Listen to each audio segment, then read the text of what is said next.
Dollar مہنگا ہونے سے فائدہ کس نے اٹھایا اور نقصان کس کا ہوا، سب دیکھیں گے۔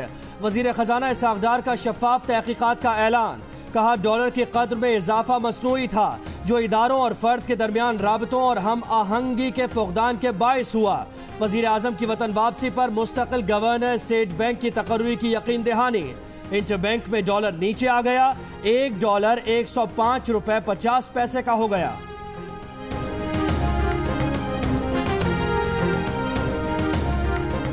مجرمانہ کیسز میں ملوث سندھ پولیس کے اعلیٰ افسروں کے خلاف کارروائی نہ ہونے پر سپریم کورٹ برہم۔ جسٹس مقبول باقر نے ریمارکس دیے، سندھ پولیس میں مضبوط گروپنگ ہے، پک اینڈ چوز نہ کریں، بلا امتیاز کارروائی کی جائے۔ عدالت نے تحقیقاتی کمیٹی سے پوچھا، بڑی مچھلیوں کو کیوں نہیں پکڑا؟ صرف چھوٹے اہلکاروں کے خلاف کارروائی سے کام نہیں چلے گا۔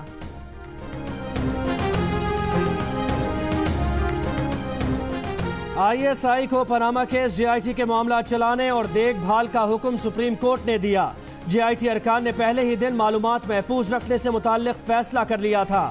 JIT ذرائع اور وزارت دفاع حکام کی تصدیق۔ اسی وجہ سے میڈیا مانیٹرنگ، قانونی پہلوؤں ہوں، انتظامی اور سیکیورٹی سے متعلق معاملات میں JIT کو ISI کی معاونت فراہم کی گئی۔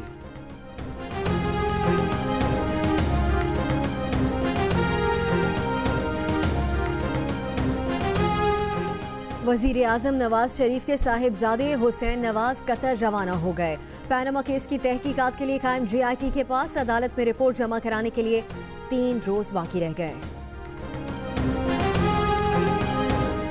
عمران خان کا حنیف عباسی کی درخواست میں خود پر لگائے گئے الزامات سے انکار، سپریم کورٹ میں اضافی دستاویزات جمع کرا دی۔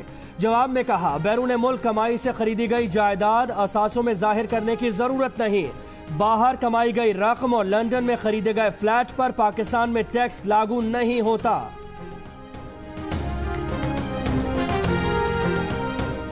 ممنوعہ ذرائع سے فنڈنگ اور عمران خان کی نااہلی کا کیس، عمران خان کے وکیل نے ہاشم بھٹا کی درخواست پر اعتراضات دائر کر دیے۔ چیف الیکشن کمشنر برہم، کہا 2.5 سال سے جواب نہیں دے رہے، اوپر سے ڈھونس بھی دیتے ہیں۔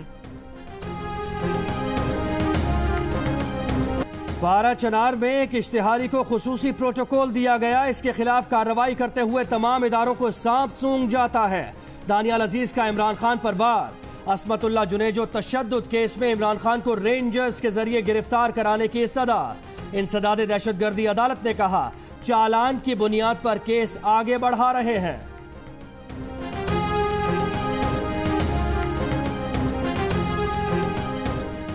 انتہائی درجے کی بد زبانی کے بعد بھی وزارت نہ ملے تو یہی ہوتا ہے، دانیال عزیز کی محرومیوں کا اندازہ کر سکتے ہیں۔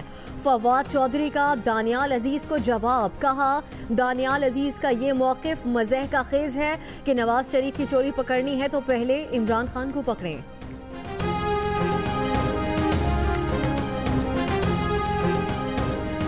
کاسا 1000 منصوبہ وسط ایشیا اور جنوبی ایشیا کو آپس میں ملائے گا، منصوبے سے تجارت کو فروغ ملے گا۔ وزیر اعظم میاں نواز شریف کا دوشنبے میں 4 ملکی اجلاس سے خطاب، افغان صدر اشرف غنی سے خوشگوار موڈ میں غیر رسمی ملاقات۔ فیصل آباد پولیس کا کارنامہ، ماں کو مارا پیٹا، ڈکیتی کے الزام میں بیٹے پر تشدد کیا، 4 دن غیر قانونی حراست میں رکھا، میجسٹریٹ کے سامنے پیش ہی نہیں کیا، 5ویں دن ریمانڈ لے لیا۔ واقعے میں ملوث اہلکاروں کے خلاف اب تک کوئی کارروائی نہ ہو سکی۔ کوئٹہ کے ارباب کرم خان روڈ پر نامعلوم ملزمان کی فائرنگ، BNP کے مقامی رہنما ملک نوید اور ان کا ساتھی جاں بحق۔ کوئٹہ میں MPA کی گاڑی سے ٹریفک سارجنٹ کو کچلنے کا کیس، عبد المجید اچکزئی کے ریمانڈ میں مزید 1 روز کی توسیع۔ مجید اچکزئی کا گزشتہ روز 25 برس پہلے ہوئے قتل کے مقدمے میں بھی 2 روزہ ریمانڈ دیا گیا تھا۔ پاکستان ایروناٹیکل کمپلیکس کامرا میں ایوییشن سٹی کا سنگ بنیاد رکھ دیا گیا۔ ایئر چیف سہیل امان نے کہا مضبوط دفاع کے لیے ایسے اداروں کا قیام وقت کی ضرورت ہے۔ ایوییشن سٹی میں ہوابازی سے متعلق اعلیٰ تعلیم اور تحقیق و ترقی کے شعبے بنائے جائیں گے۔ ڈیرہ غازی خان کے عوام آوارہ کتوں سے پریشان،